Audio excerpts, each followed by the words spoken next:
अनमोल वचन अखिल भारतीय संत मत सत्संग के संस्थापक और गृहस्थ में आनंद योग के जनक परम संत महात्मा परम पूज्य श्री यशपाल जी महाराज अर्थात परम पूज्य भाई साहब जी द्वारा प्रतिपादित इन अनमोल वचनों का पालन करना अति आवश्यक है।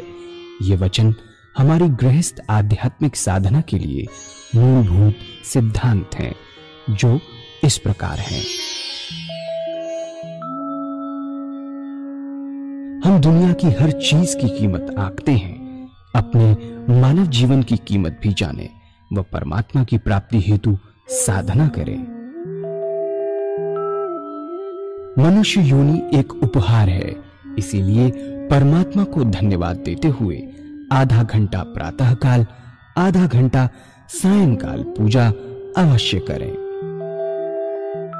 सत्संग, सतनाम व सद्गुरु को प्राथमिकता देते हुए इसी के आधार पर ध्यान योगाभ्यास अवश्य करें व गृहस्थ के कार्यों को परमात्मा का कार्य समझकर उसी की याद में संपन्न करें।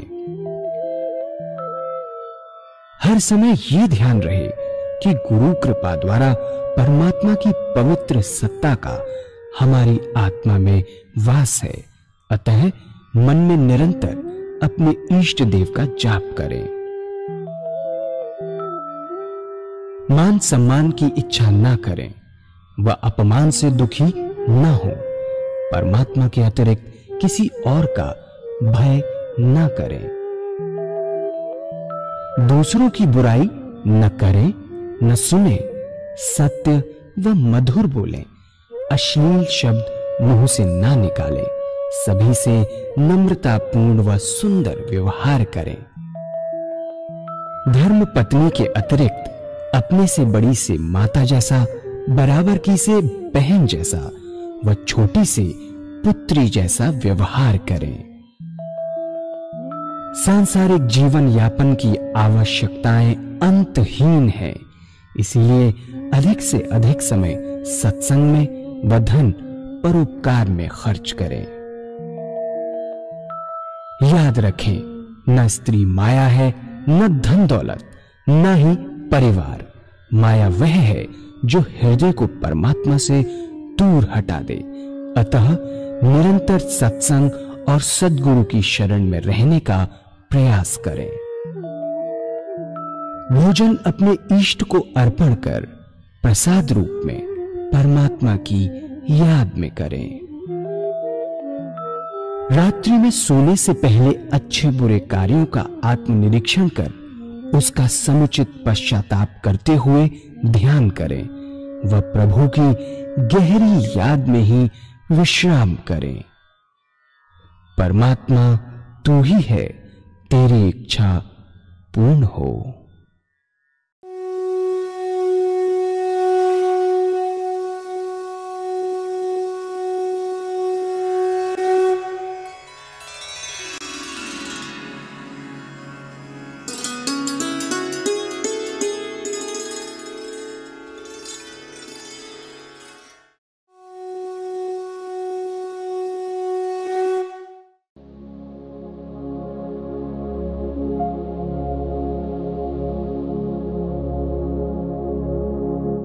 जय सद्गुरुदेव जय पद शरणम श्रेयस्वरूप चरणों शरणम।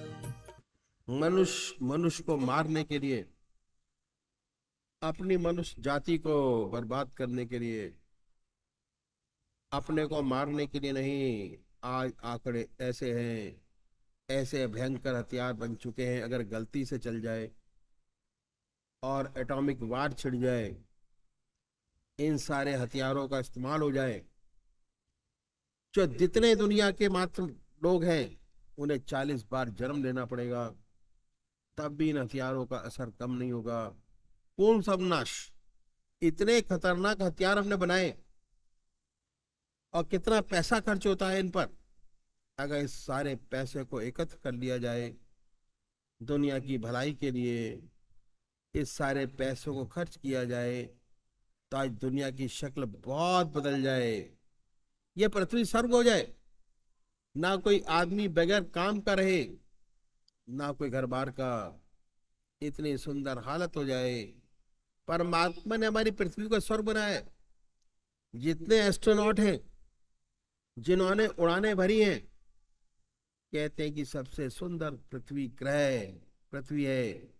ऐसा सुंदर ग्रह कोई नहीं, भगवान ने तो स्वर्ग बनाया है। लेकिन मनुष्य ने अपनी कटुता से, अपनी नीच प्रवृत्ति से इसे नर्क से बदतर बना रखा है। युद्ध का पता नहीं कब छिड़ जाए।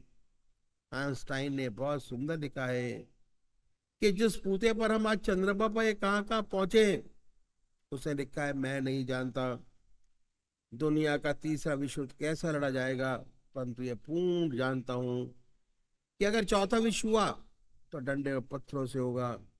इतनी खतरनाक हालत है। बहुत सही लिखा है। अगर एक तरफ एक दफा लड़ाई छिड़ गई, चाहे गलती से ही छिड़ जाए, सबका सवाया। दुनिया की बहुत बुरी हालत है। सब अपने अपने अहंकार में चूर है। मैं बड़ा, मेरा बड़ा, सच्ची मनुष्यता है ही नहीं। वजह यही कि हम ऋषियों मुनियों के बताए हुए मार्ग पर नहीं चलते, उनको भूल रहे हैं। കംപ്ലീറ്റ് ഡിസ്ട്രക്ഷൻ, അതായത് ലോകത്തെ പൂർണ്ണമായും നശിപ്പിക്കാൻ വേണ്ടത്ര മാരകായുധങ്ങൾ നമ്മൾ ഉണ്ടാക്കിയിട്ടുണ്ട്. ഇതിനു വേണ്ടി എത്ര പണം ചെലവാക്കിയിട്ടുണ്ട്. ഈ ധനമെല്ലാം ചേർത്ത് അത് ലോകത്തിൻ്റെയും മനുഷ്യവംശത്തിൻ്റെയും നന്മയ്ക്ക് വേണ്ടി ചെലവ് ചെയ്തിരുന്നെങ്കിൽ ഇന്ന് ഈ ലോകത്തിൻ്റെ രൂപം തന്നെ വളരെ വ്യത്യസ്തമാകുമായിരുന്നു. ഈ ഭൂമി സ്വർഗമാകുമായിരുന്നു. എല്ലാവർക്കും തൊഴിലും വീടും എല്ലാം ഉണ്ടാകുമായിരുന്നു. അത്രയും നല്ല ഒരവസ്ഥ ആകുമായിരുന്നു. പരമാത്മാവ് നമ്മുടെ ഈ ഭൂമിയെ സ്വർഗമാക്കിയതാണ്. എല്ലാ ബഹിരാകാശ സഞ്ചാരികളും പറയുന്നത് ഭൂമി ഏറ്റവും സുന്ദരമായ ഗ്രഹമാണെന്ന്. ഇത്രയും സുന്ദരമായ ഗ്രഹം വേറെയില്ല. ദൈവം ഇതിനെ സ്വർഗമാക്കിയതാണ്. പക്ഷേ മനുഷ്യൻ അവൻ്റെ അമാനുഷികമായ നീചപ്രവൃത്തി കൊണ്ട് ഇതിനെ നരകത്തിനേക്കാൾ കഷ്ടമാക്കി. എപ്പോഴാണ് യുദ്ധം തുടങ്ങുക എന്ന് പറയാൻ പറ്റാത്ത ഒരു അവസ്ഥയാണിപ്പോൾ.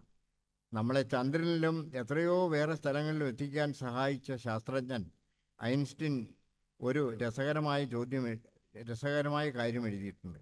മൂന്നാം ലോക യുദ്ധം എങ്ങനെ നടക്കുമെന്ന് എനിക്കറിയില്ല. പക്ഷേ നാലാമത്തെ ഒരു യുദ്ധം ഉണ്ടായാൽ അത് വടികളും കല്ലുകളും ഉപയോഗിച്ചായിരിക്കും. വളരെ ശരിയാണ്. യുദ്ധം നടന്നാൽ തെറ്റിദ്ധാരണ മൂലമോ അഥവാ അബദ്ധത്തിൽ സംഭവിച്ചതാണെങ്കിലും എല്ലാം തകരും. ലോകത്തിൻ്റെ കാര്യങ്ങൾ വളരെ കഷ്ടത്തിലാണെങ്കിലും എല്ലാവരും അവരവരുടെ അഹങ്കാരത്തിൽ ഉന്മാദത്തോടെ ഉറച്ചു നിൽക്കുകയാണ്. ഞാൻ വലുതാണ്, എൻ്റെ രാജ്യം വലുതാണ് എന്നൊക്കെ ശരിയായ മനുഷ്യഗുണങ്ങൾ ഒന്നും തന്നെ ഇല്ല. ഋഷിമുനിമാർ പറഞ്ഞു തരുന്ന മാർഗം നമ്മൾ മറന്നുപോകുന്നു. അതാണ് കാരണം. कहा है जब मन को नींद आ जाती है, आत्मा को नींद आती है। कहा है जब मन को नींद आ जाती है और रूह भी गाफिल होती है, तब मैं अकेला होता हूँ और यार की महफिल होती है। मन भी सो जाता है, आत्मा भी लीन हो गई, तब परमात्मा का दिव्य दर्शन होता है, सच्चा ज्ञान प्राप्त होता है। पूजा बहुत जरूरी है। अगर हम सच्चा विकास चाहते हैं, संसार का हित चाहते हैं, दुनिया का हित चाहते हैं, अपनी मनुष्य जाति का हित चाहते हैं, तो पूजा बहुत जरूरी है। अपने मन को आराम देना पड़ेगा, रेस्ट देना पड़ेगा। हमारे ऋषियों ने, मैं ऋषियों ने इस बात को जाना, अनुभव किया और कहा कि हर मनुष्य को आधा घंटा सुबह, प्रातः, आधा घंटा सायंकाल संध्या वंदना अवश्य करनी चाहिए। बहुत जरूरी है।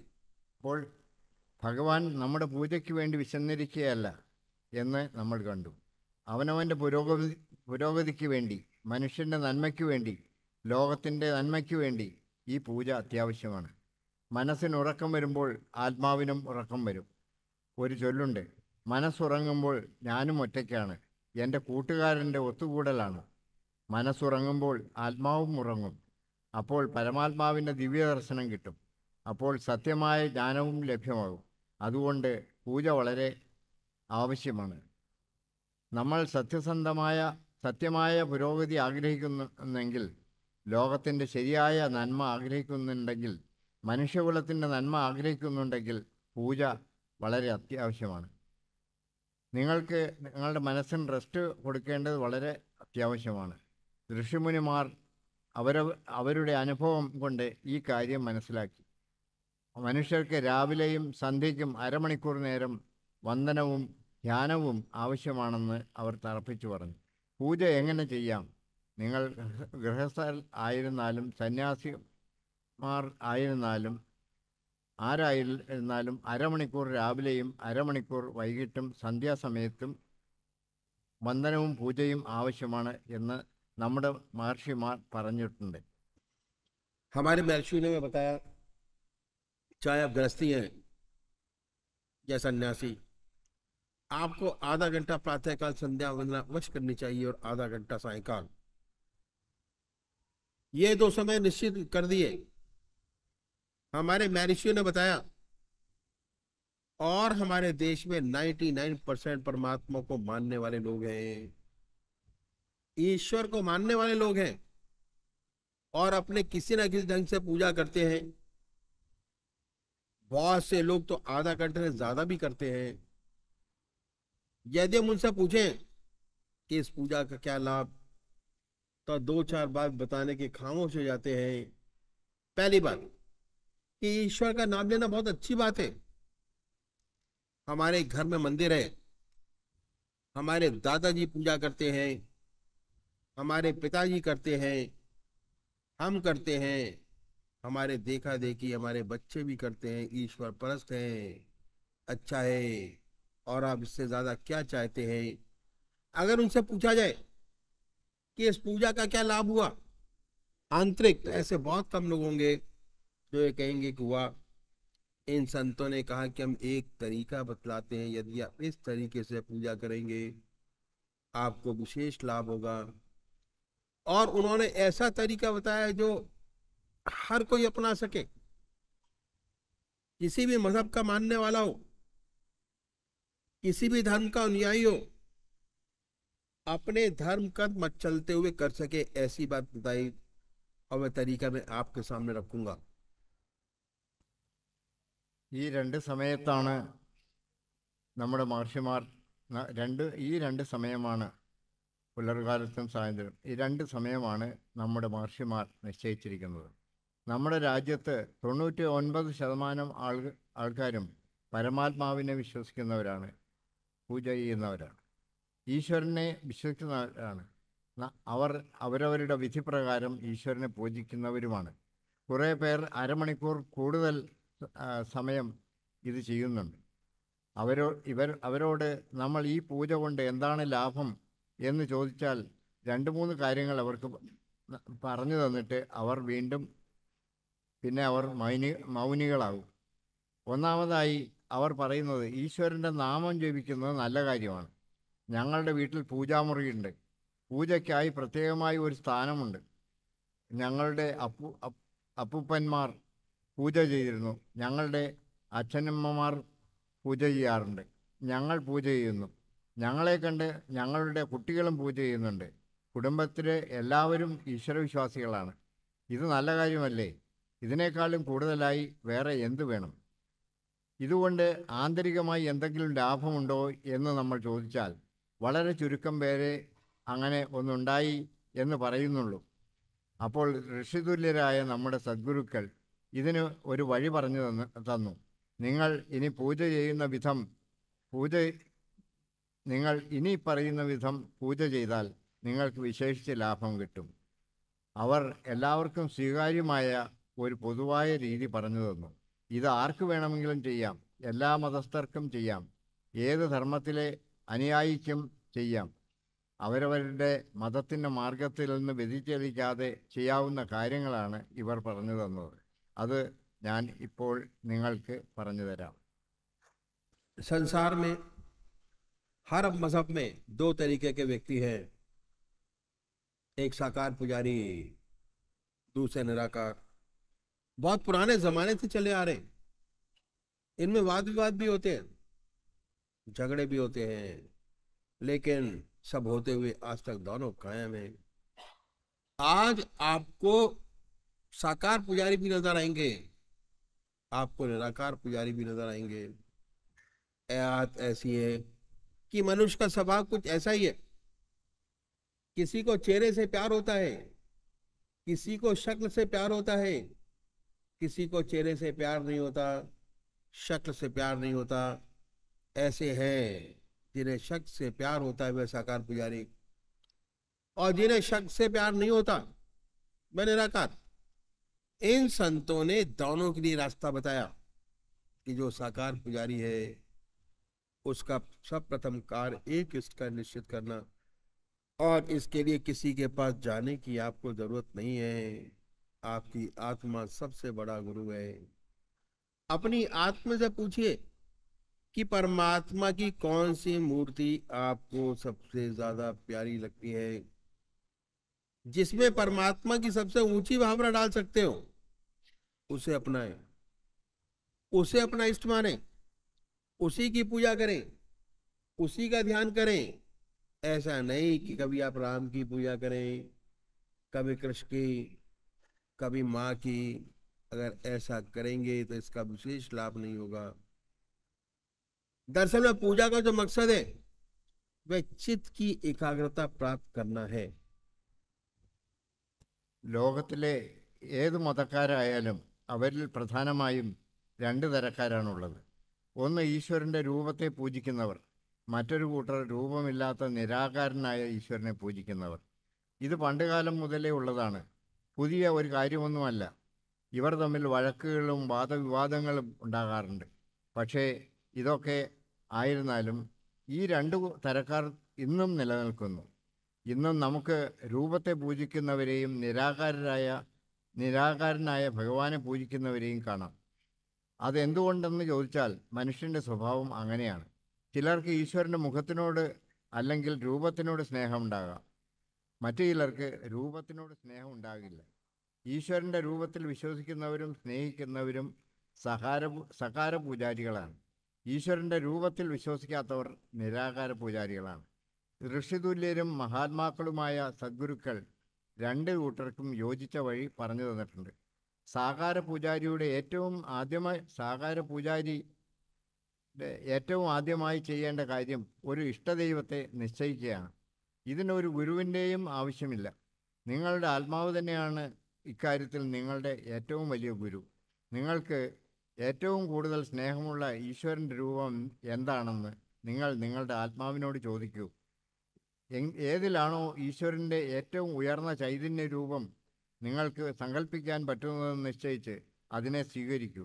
ആ രൂപത്തെ നിങ്ങളുടെ ഇഷ്ടദേവനായി മാനിച്ച് അതിനെ പൂജിക്കൂ, അതിനെ ധ്യാനിക്കൂ, അതിനെ എപ്പോഴും ഓർമ്മിക്കൂ. ഒരിക്കലും അതിനെ മാറ്റരുത്.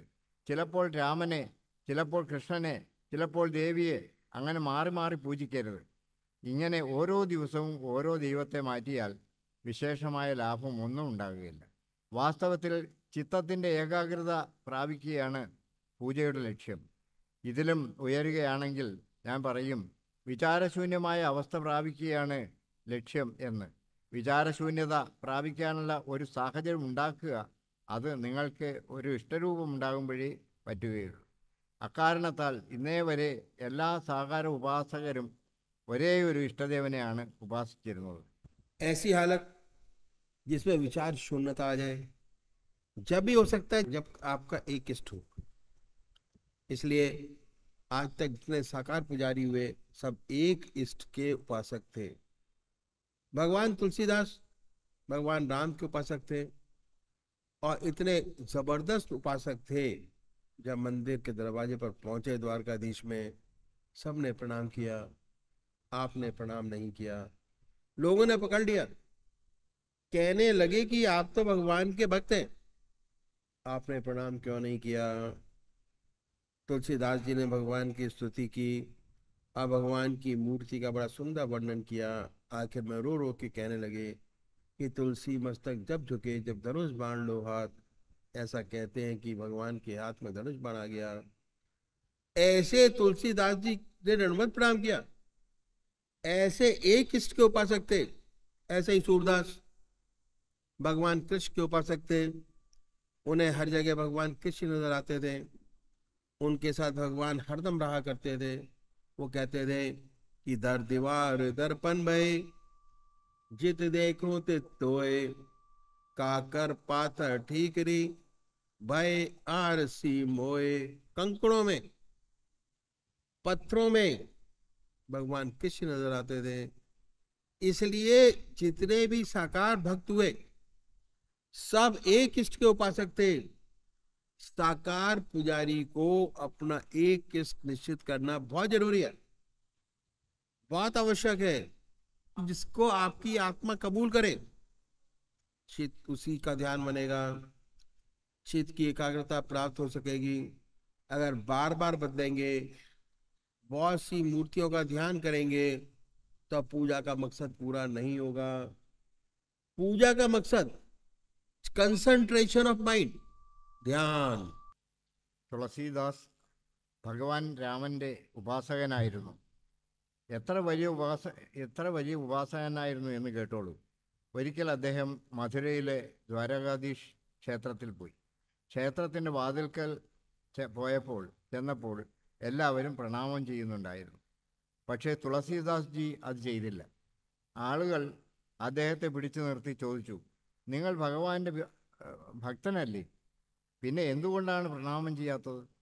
ഉടനെ തുളസീദാസ് ജി ഭഗവാന്റെ സ്തുതി പാടിയിട്ട് ഭഗവാന്റെ വിഗ്രഹത്തെ വളരെ സുന്ദരമായി വർണ്ണിച്ചു. എന്നിട്ട് പറഞ്ഞു, ഭഗവാന്റെ കയ്യിൽ അമ്പും വില്ലും കാണുമ്പോഴേ തുളസി മസ്തകം കുനിക്കുകയുള്ളൂ. ഇത് പറഞ്ഞപ്പോൾ ഭഗവാന്റെ കയ്യിൽ അമ്പും വില്ലും പ്രത്യക്ഷപ്പെട്ടു എന്ന് പറയപ്പെടുന്നു.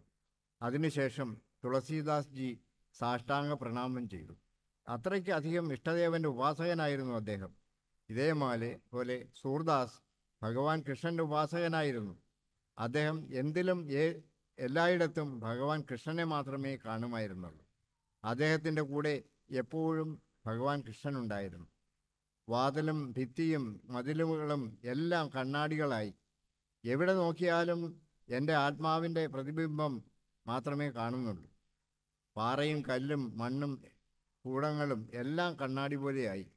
ചുവരിലും മണ്ണിലും അദ്ദേഹത്തിന് ഭഗവാൻ കൃഷ്ണനെ മാത്രമേ കാണാൻ പറ്റാറുള്ളൂ. ഇതുപോലെ എല്ലാ സാകാര ഭക്തന്മാരും ഒരു ഇഷ്ടദേവനെ ഉപാസിച്ചിരുന്നവരാണ്.